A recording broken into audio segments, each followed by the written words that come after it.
Bonjour à toutes, bonjour à tous, bienvenue dans votre chronique cinéma. C'est la deuxième émission de votre nouvelle saison de la chronique cinéma. Alors, pour ceux qui n'étaient pas là la semaine dernière pour la reprise, vous connaissez donc les nouveautés. Pour les autres, dans cette chronique, vous retrouverez bien sûr tous les éléments qui ont fait le nom de cette chronique, à savoir les sorties cinéma, bien sûr, ma sélection de films à la télé, les sorties DVD et également la rubrique « Et s'il n'en restait qu'un », hommage non dissimulé au chanteur comédien Eddie Mitchell. Ça, c'est le seul film qui reste à l'affiche et qu'il faudrait voir, ce serait celui-ci.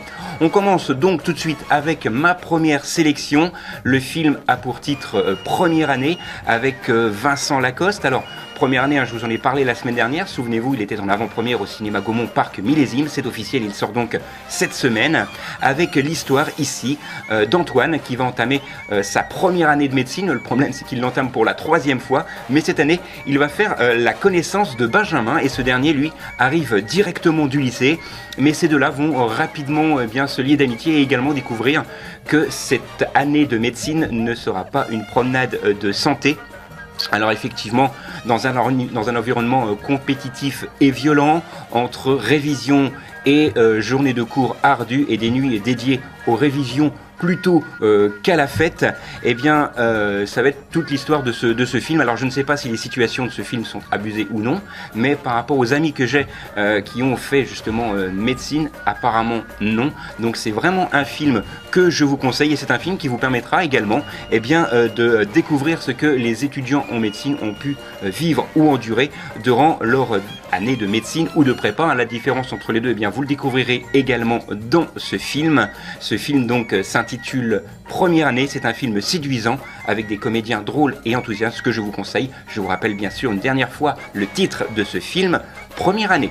Deuxième sélection cette semaine avec Stretching porté disparu. Alors que Margot, 16 ans, a disparu, son père David, lui, décide de mener seul de son côté les investigations. Pourquoi ? Bien tout simplement parce que la personne en charge du dossier n'a trouvé absolument aucun élément probant, et son père va décider de fouiller dans le propre PC de sa fille. C'est un film original, construit de façon un peu différente, puisque le film se base uniquement à travers l'écran d'un PC globalement, donc c'est un petit peu déroutant au début. J'avoue que j'ai eu un petit peu de mal à accrocher au début du film, mais une fois qu'on y est, c'est vraiment extraordinaire. Le film s'intitule Stretching porté disparu, et évidemment, vous le savez, il sort ce mercredi.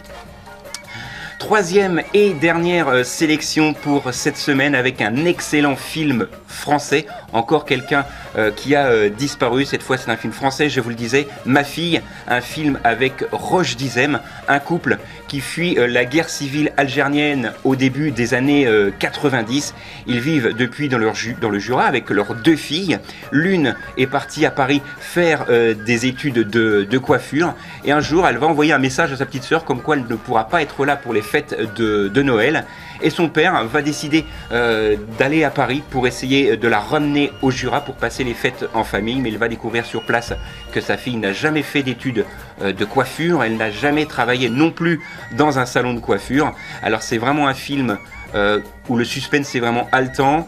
Le comédien Roche Dizem est vraiment exceptionnel dans ce film. C'est mon coup de cœur de la semaine. Je vous en rappelle le titre, Ma fille.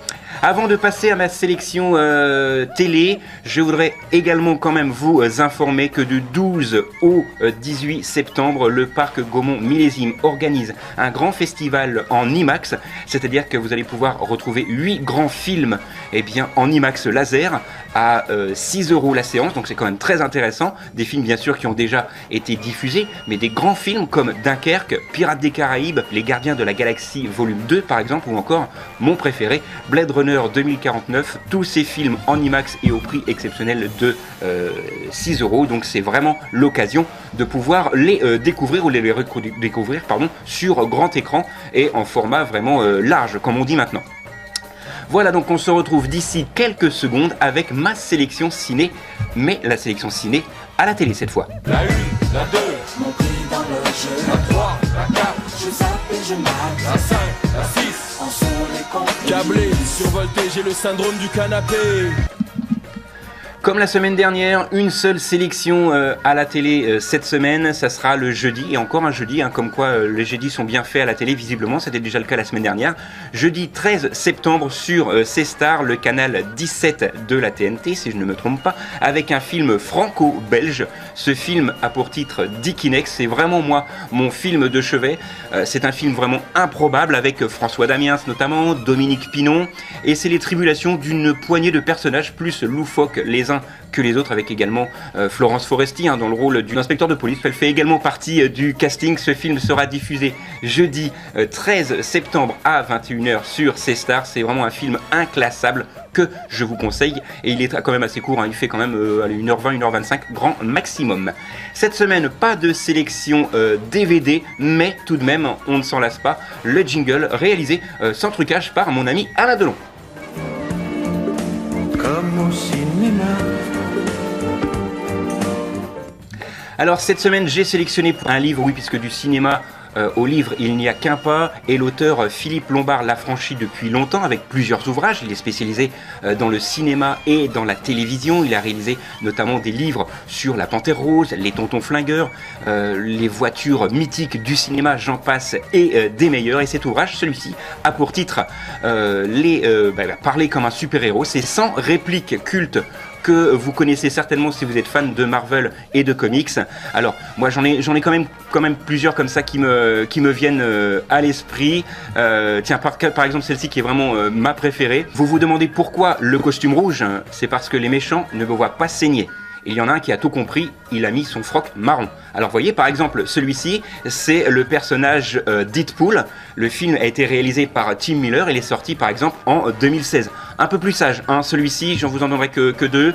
Ça sert à quoi d'être en vie si on n'a pas de raison de l'être? Eh bien, cette phrase a été prononcée par exemple par Iron Man dans le film de Jon Favreau réalisé en 2008. Alors voilà, si vous voulez en découvrir d'autres, je vous conseille vraiment ce livre aux éditions du Hold qui est sorti il y a quelques jours, le 5 septembre, c'est tout frais. Il est dans les bacs, c'est vraiment un livre que je vous conseille, et il sera peut-être à gagner d'ici quelques jours sur l'antenne d'RCF, mais bon, on verra un petit peu ce que je peux faire pour vous, mais sinon c'est vraiment un livre que je vous conseille, et il est sorti, je vous l'ai dit, le 5 septembre, 100 répliques cultes, parler comme un super héros.